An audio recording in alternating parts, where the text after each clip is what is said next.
Polls indicate the race is tightening. CNN's latest poll of polls showing Barack Obama leading John McCain now by just a single point, 45 to 44%, down from a 3-point lead yesterday and down considerably more than that from a few weeks ago. While Obama was on vacation in Hawaii, McCain had the stage pretty much to himself. And then one bright sunny morning, the Russians rolled into Georgia, and John McCain was in the catbird seat. Also, some of McCain's negative ads, those Paris Hilton, Britney Spears celebrity spots, seem to have resonated some with voters. It looks now like McCain made inroads with some members of the Republican base with his interview at Rick Warren's church.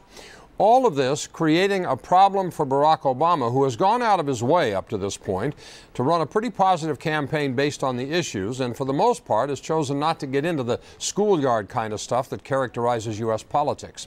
He may no longer have that luxury. Obama's now out with some hard-hitting TV spots that are running in local markets in some of the key battleground states. He spent $400,000 just last Sunday to run 2 negative spots on McCain more than 600 times, focusing on the economy and McCain in places like Pennsylvania, Michigan, and Florida. These new ads are complemented with a tougher tone out on the stump, where Obama's going after McCain for saying that Iraqis would greet Americans as liberators and for challenging Obama's patriotism. Some Democratic strategists say Obama's aggressive tone reflects the reality of the race and that he should have gotten tougher sooner. Here's the question: in light of the tightening polls, does Barack Obama have now to go negative against John McCain? Beth says McCain's negatives speak for themselves. All Obama has to do is put up that picture of him hugging Bush and the statistic that McCain has voted for what Bush wanted 95% of the time. Aaron in Southwest Michigan says, I think he should go ugly truth, which is different than the distorted fear-mongering tactics of the right. There is so much ugly truth about McCain, yet the mainstream media reluctant to introduce it. They're waiting for the Obama camp or Move On to launch the attack. Then the media can pick up on it as a legitimate issue. Problem is, Obama won't throw the punch, and McCain goes unscathed. Brian writes, Senator Obama's biggest problem is his lack of experience. The Republicans didn't need Hillary to point that out. It was obvious that that would be his weakness. Going negative won't change that. The only thing that'll counter his lack of experience is a VP that he can lean on.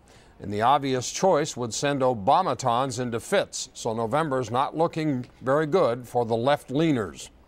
Michael in Ohio, I think Hillary already showed us this year that waiting until the 11th hour to throw the kitchen sink at the opposition doesn't work.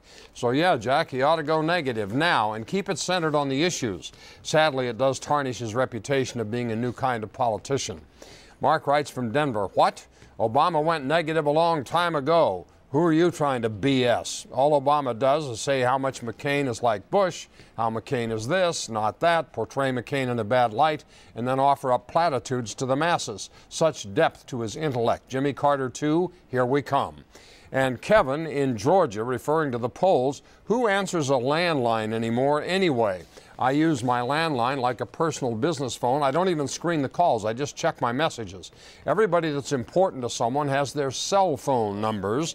I think the polls are disproportionate to the elderly.